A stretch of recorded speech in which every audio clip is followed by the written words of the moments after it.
Hello, everyone, and thank you for tuning in. Welcome to the third season of the Vimy Foundation's podcast, Beyond the Ridge, a series promoting Canada's contributions to the First World War and the experts who continue to uncover our past. My name is Caitlin Bailey, and I'm the Executive Director of the Vimy Foundation. We have a very special guest today who I'm super excited to speak to, Dr. Sarah Lockyer.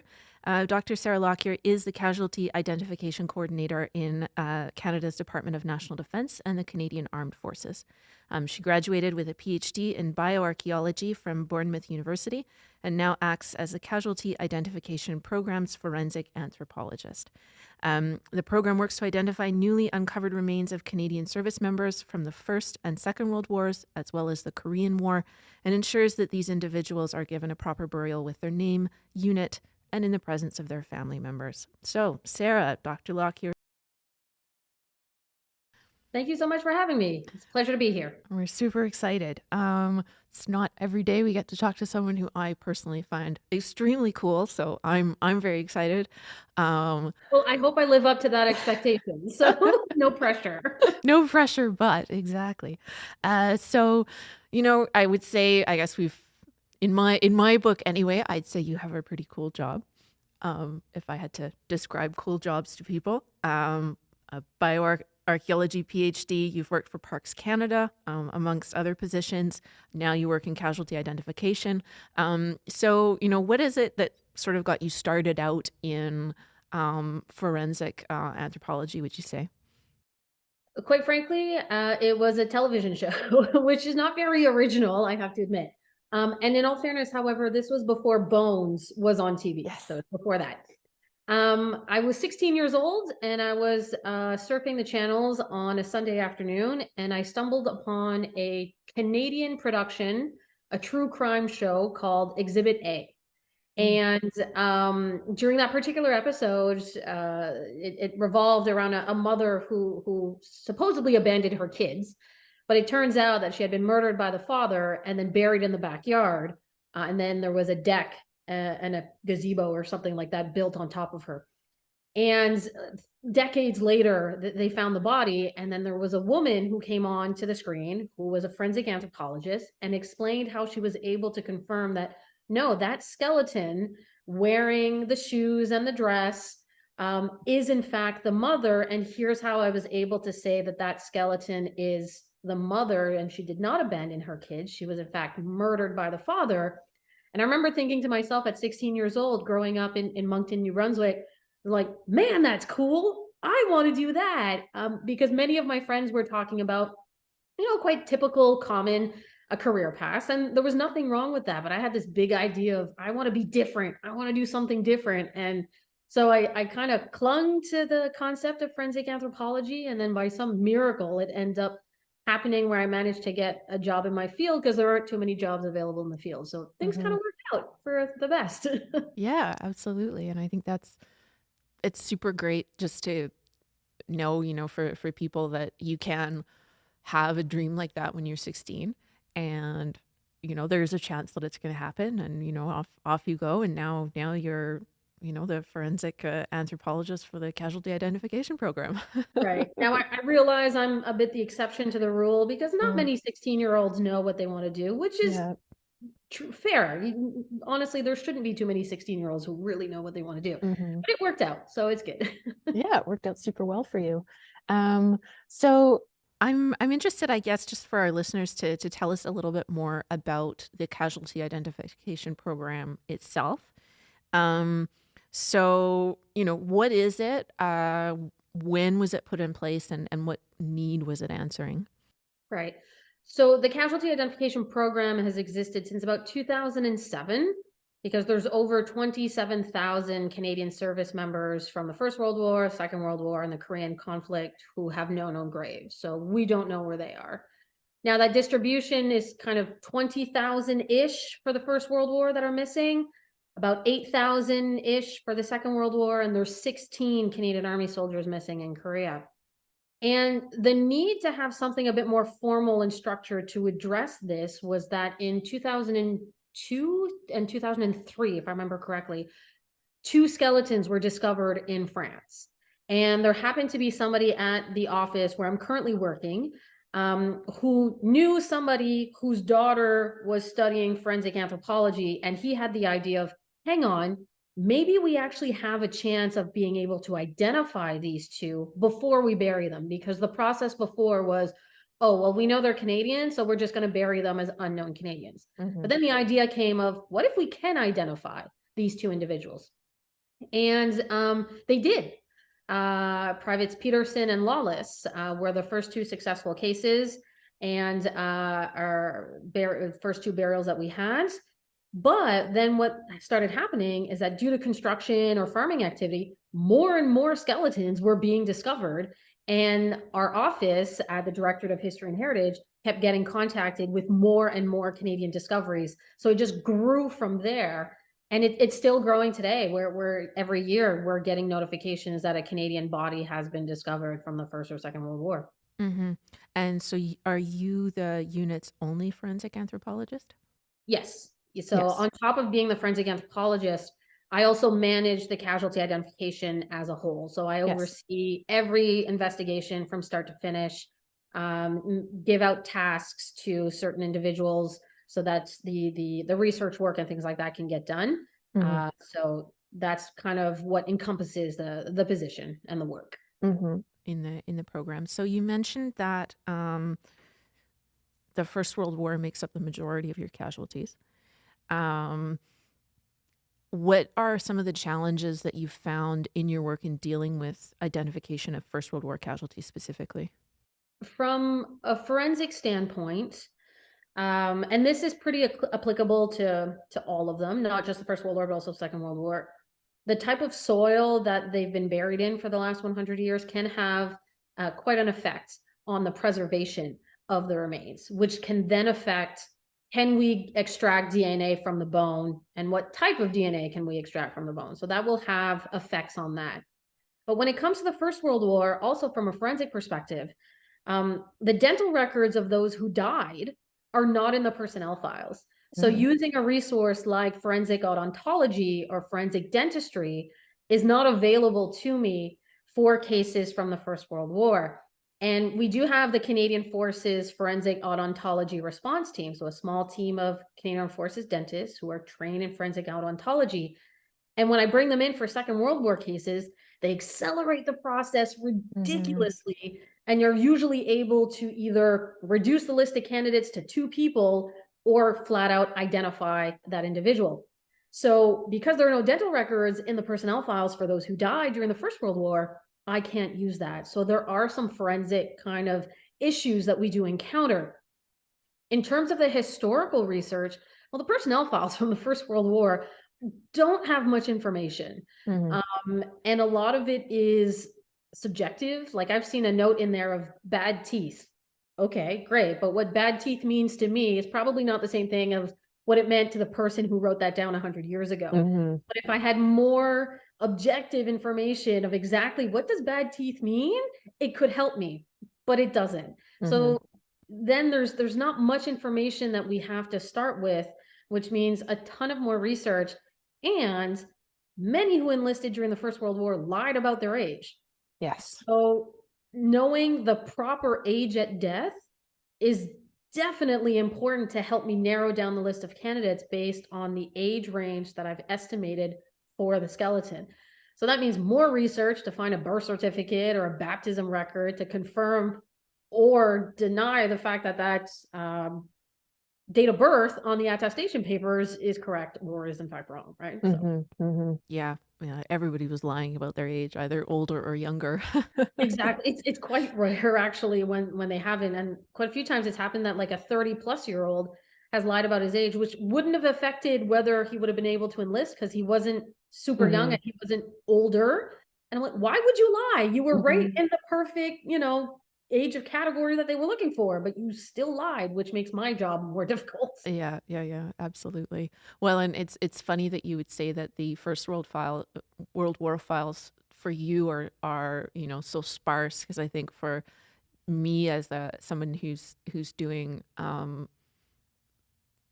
research that's not necessarily anthropological research, but just in terms of tracking somebody, I find the files like super full and amazing. And I can only imagine what the Second World War files look like in comparison to trying to track someone who didn't have contact with the army at all from that time period, who, you lose basically from birth until they get married. That's, and then you see them again when they die, and that's basically it, unless they've been famous or, murdered or something. So Yeah. it's Even then, like for the First World War, you will usually have one of the parents' names, because yes. it'll say like, who did the medals go to or something like Hmm. that. But in contrast, you go to the Second World War personnel files, and there's an entire document listing all the siblings, where Hmm. the siblings are.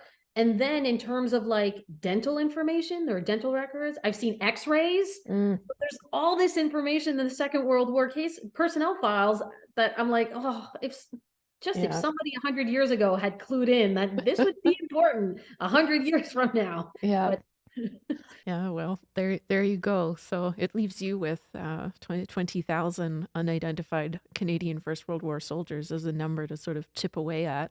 it does, yeah. Um, and, for the unit, I guess, to just continue to chip away at as best you can. But yeah, it's a big number and also a small number. Uh, Well, considering like if I don't know the exact numbers, but if you look at the numbers for the British missing, for mm, example, I believe it's close to 500,000 yeah. missing. And I Uh, think maybe upwards of 400,000 are missing from the First World War. Like those mhm. numbers are Are astronomical. huge. Yeah. Yeah. So when I consider that overall for Canada, there's 27,000 that are missing.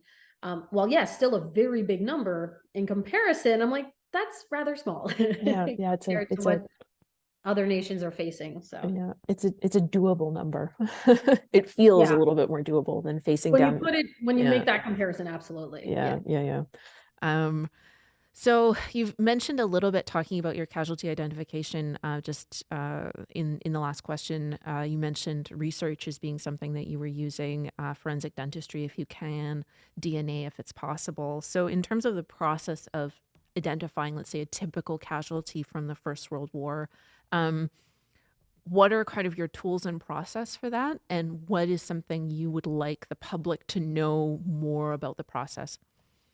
Right. Well, the first step is that we get notified that a possible Canadian has been found. Usually, especially because the vast majority of what we deal with is found in France and in Belgium, Commonwealth War Graves Commission will be the one to inform us that a potential Canadian has been found. If it's in other areas of the world, it could be from like the embassy, for example, that sort of finally finds me and sort of said, this is what's happening. The first point of information that we really need is as much exact location as we possibly can get as to where those remains were discovered. So if we can get a GPS location, great. Then I send that to the historians who work with me. And as Canadian military historians, they will go in and do a full historical analysis of that specific area to find out who went through that area and when, who died, and who went missing. Hmm. So that's really the first step in the process. Without that, I'm dead in the water. I can't do Hmm. anything, because that's what allows me to have a list of candidates as to who this potentially could be. Then we do the anthropological analysis, which can be done at the same time or even before the historical process, depending on our workload. And the remains are not repatriated to Canada. So I have to travel to where the remains are located and do my analysis where they're being stored. Hmm. The vast majority of the remains that we're working on are stored in northern France. So I do travel to France once or twice a year, depending on Hmm. what needs to get done. Do my analysis. From your Twitter, they always lose your luggage. Yes, which has happened in the last 2 times. Yeah, lose my luggage, including my work kit that has all the tools in it to actually be able to do the Oh. anthropology work. Thankfully, where I go, they have some tools, and they very graciously allow me to borrow them now Hmm. twice in a row because my luggage didn't make it. Yeah. But so then I collect as much data as I possibly can to try to figure out what's called the biological profile. So age, sex, height, and anything else that could help us, based on what's in the personnel file, narrow down that list of potential candidates as much as possible. I also bring a sample one bone or some teeth, for example, back with me to Canada, and that's what we will use for DNA analysis. So then we move on to DNA analysis, and this is one of the things that a lot of people in the general public, because you have TV shows like CSI and other things like that, I will get a lot of comments sometimes like, well, why don't you just do DNA to identify these remains? Which, yes, of course, but DNA is not that simple. It's actually quite complicated. And when I extract DNA from the bone, that DNA alone doesn't give me much information. I need something to compare it to. I need a family reference sample. But not all living descendants are able to give every type of DNA because there are multiple different types of DNA. And so it will depend on what type of DNA we're able to extract from the bone, and they have different levels of survivability. So some survive very well, some don't survive very well. And they also have different levels of strength when it comes to the results of that DNA comparison. And it will entirely depend as to what we extract from the bone as to what family member we're looking for to give the DNA, because not all family members can give the DNA we're looking for. So it takes time. Not only does the DNA extraction can take anywhere between 3 to 6 months, depending on the workload of the lab, just to find out, okay, we were able to extract this type of DNA and this type of DNA. We then have to find a living family member who has the right type of DNA that we need. So that means genealogical research. And we start with the personnel file, try to find out who the siblings were, did they have any children, and then looking to find either the maternal or the paternal line to find the right DNA. And sometimes we're able to find a DNA donor in a day.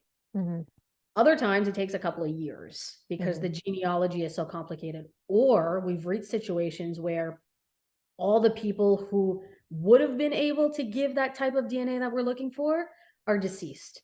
So then what do we do? So while yes, DNA is a great tool, it helps us out, it helps with the identification process, it is definitely not the golden ticket that many people assume because of shows like CSI. And it is much more complicated and much more time consuming than what people realize. Because even just sending a DNA test kit, that also processing that and getting the profile from the family reference sample can take anywhere between 2 to 4 months. So that alone takes some time as well. So that's the biggest thing that people don't really understand, is that like DNA is great, but it's so much more than what your immediate thought of what DNA can do or could be. So we do also have other sort of scientific methods that we sometimes look into, such as stable isotope analysis, that could maybe help us understand where this individual grew up, where he spent his time in the world, kind of thing. Was he always in the UK, or maybe did he immigrate to Canada, or was he always in Canada before he went overseas to fight, and things like that. But it's trying to get as much data as we possibly can, and then narrowing down that list of potential candidates as to a smallest number as we possibly can, so that when we do look for DNA donors, we don't have a massive amount of people that we need to look into. And process. So it's a huge amount of research behind that decision to potentially solicit a DNA sample from a family member if you can. Correct, exactly. And just the sheer amount of genealogy or time spent doing on genealogical research is huge. It's a huge amount of time. It's very time consuming. It's very frustrating for the research assistants that work with me, where quite frankly, they'll come to me and be like, do you have another task I can do right now? Because I just keep hitting wall after wall after wall. I need something else to do. And sometimes they're begging for data entry, what I find to be one of the most boring things for me personally.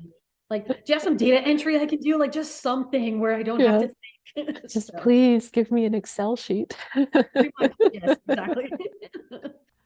I know we've seen in the news quite a lot, especially in the United States, the use of forensic genealogy.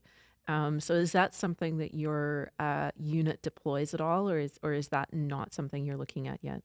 We are looking at it, absolutely. And the lab that we're working with is something that we're looking into the feasibility of using that. But again, it all depends on the quality of the DNA that we've been able to extract from the bone. And so far, we have not encountered a situation where we have been able to go down the genetic genealogy route yet. We might be almost there, but even then, in those cases, some of our other investigative avenues might actually be more cost effective or more efficient. The thing that's important to remember with genetic genealogy is that when I look at it or when I think about it, there are certain things that come to mind.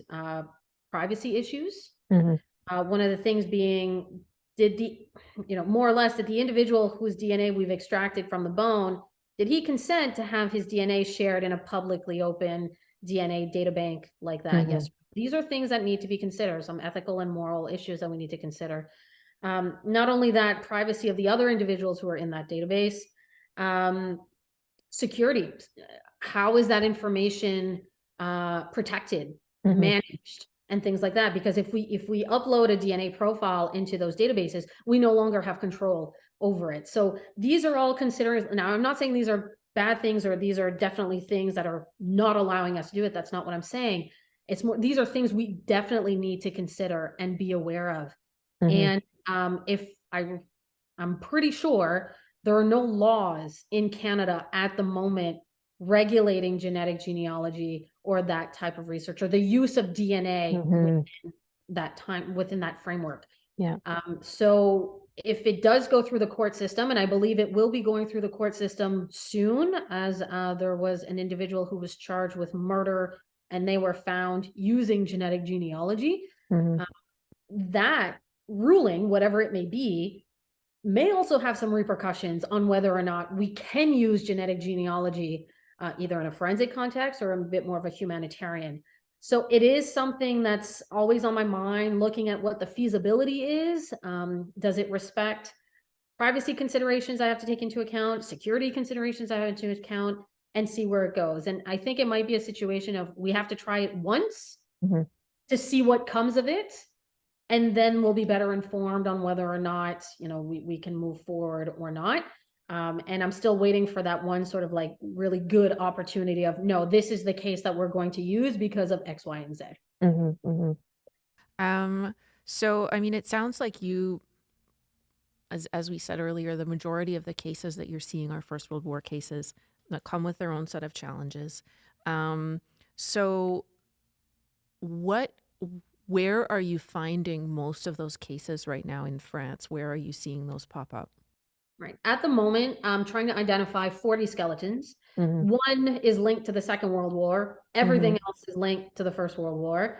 And I would say out of those 39, probably about 30 or 34. I should really, really count because many people ask me this question and I never have the right number. But I think I would say probably 33, 34 come from the area of the Battle of Hill 70 in Lens in France. There just happens to be a ton of construction work that's been happening in that area since 2010. And the vast majority of the skeletons are found through the munitions clearing process. So when the bomb disposal team goes through to make sure that there are no bombs being underneath whatever's being built on that soil. And that's where the vast majority of our current active cases are from, or they're linked to the Battle of Hill 70. Yeah. To the point now that the loose cemetery is receiving an extension, correct? To start to deal with some of these cases. Your bodies you've mentioned previously already have plots in the loose cemetery, but there is an extension going in. Exactly. So like Loose British Cemetery, as far as my understanding and I've been told, is full. Now, we do have a certain percentage of the Canadian skeletons from the Battle of Hill 70 who already have designated plots that once we are ready to bury them, we know where they will go. So the newer cases don't yet have those designated plots because they will be going into where that extension is being built. And from my understanding as well is that that extension will also serve to bury the human remains that are discovered during the Canal Saint-Nord project, which is happening during this decade. And because many of the cemeteries are full, and if we anticipate finding a large number of human remains, there's no place to put them all at the moment, which I think is another reason for the extension. But don't quote me on that. I don't work for Commonwealth War Graves Commission, so this is just all things that I've heard and read in regarding the extension. Absolutely. And then you mentioned the Canal Saint-Nord, and that project is set to pass through part of what was the Canal du Nord battlefield from 1918. So are you expecting that there will be remains coming from that excavation? We are ready is not the right word, because there's no real way you can be ready for this, because you can never really anticipate what's going to be found. You can only really react to what's going to be found. But when we were told that this canal project was going to be dug and would go right through the battlefields of the Somme and Canal Saint-Nord area, we were like, ooh, we should probably kind of figure out if we're going to be affected. And we did some very quick preliminary research. We didn't want to go too deep into it, because that stretch, if I remember correctly, is 106 kilometers long. And I think the canal itself is like 50 meters wide or something. Like it's a massive, massive thing. So to do a full detailed historical analysis of that 106 kilometer stretch is not an efficient use of our time, when we might not actually find anything. Who knows, right? So we did do some preliminary historical research, and the chief historian at the Directorate of History and Heritage has told me that based on his quick historical analysis, they're estimating that in terms of Canadians, there could be a maximum of 50 Canadians found along the route that's been sort of designated or chosen. But realistically, 20 seems to be a more realistic number of what we may have to deal with. But again, there are so many factors that we can't really confirm. You might have a bunch of people who got lost, right? And they fall into that, or the route might change for whatever reason, which then could change a number of different things. And there's also the possibility that nothing gets found, or that by the time the diggers or the equipment that's going to be used to dig this canal goes through, they'll destroy everything, because that equipment is massive. It's absolutely massive, and nothing's going to stand in the way of the equipment. So they might destroy a number of stuff that would have been relevant, right? So there are so many what ifs in this situation that the best thing to do is just be aware of what's happening, and then when something does happen, we can sort of kick into gear with the processes that we know do work. And just manage accordingly. Absolutely. I mean, it sounds like you've got plenty on your plate as it is, with your existing 40 casualties and everything else that comes in, the work you've done in South Korea as well. So you've got a lot to do, regardless of what comes up through Canal du Nord. So I guess my final question for you, Sarah. Most of the casualties that you're dealing with are over 100 years old. So, why to you is identifying them important, and what kind of casualty identification work do you feel still needs to be done? For me, as a forensic anthropologist, it's important because they've de facto lost their names and their faces for the last 100 years, right? And the whole point of forensic anthropology is identifying somebody who's unknown. So for me personally, that's the point, is that I get to return the identity to this person that has been lost for the last 100 years. And I think that's all something we can all relate to, of we want people to remember us or remember our names. But more importantly, that, when we're buried, or however it is that we wish to be commemorated after we die, like that name is associated to us. We're not unknown, right? We're not an unknown soldier, for example. So for me personally, that's kind of the reason why it's important to do this work. They're human beings, and they deserve no less. I've been told from my military colleagues, however, that for them, it reinforces this notion that the Canadian Armed Forces will take care of you when you're part of the Canadian Armed Forces. And that even if something horrible were to happen today, for example, and for whatever reason the body could not be recovered, for some, it gives this reassurance that there will be somebody at some point when something can be done working towards recovering you and returning your name and your identity to you, and then making sure that you get a proper military burial. So that comes into play as well. As to what is left to be done, ooh, that's a big question. Because admittedly, a lot of the forensic techniques or things like DNA technology and things like that, they're changing so fast, and new methods are popping up all the time, that I'm just hoping that even just in the next 5 years, that new methods that allow us to do this work, but better, more efficiently, so that we can be more successful, continues to happen, so that we aren't forced into situations of having to bury a skeleton as an unknown Canadian or as an unknown soldier because we were not able to identify him. And we've had to do that in the past. We've buried 8 skeletons so far as unknowns or unknown Canadians. And I don't like those days. Those are not, I mean, it's not a failure, but at the same time, it's not identifying that person. So I'm hoping that with this, constant, scientific process of discovering new things, finding new technologies, new methods, that those instances of burying individuals as unknowns become less and less and less. Well, thank you, Sarah. It's I think a touching summary of what you do. It's the humanity of it all that I think is for many of us so touching and so interesting. So thank you so much for joining us. It was absolutely a pleasure to have you with us and to learn more about your work and the program. And I just want to thank our listeners as well for listening to another episode from the 3rd season of Beyond the Ridge. We're encouraging you to stay tuned. We'll be covering many more topics such as colonialism, stories of Canada's LGBTQ community during the First World War, and conflict as seen through public history. The Vimy Foundation works to preserve and promote Canada's ongoing legacy of leadership through its educational programs to build a future informed by the past. So thank you again, Sarah. I really appreciate it.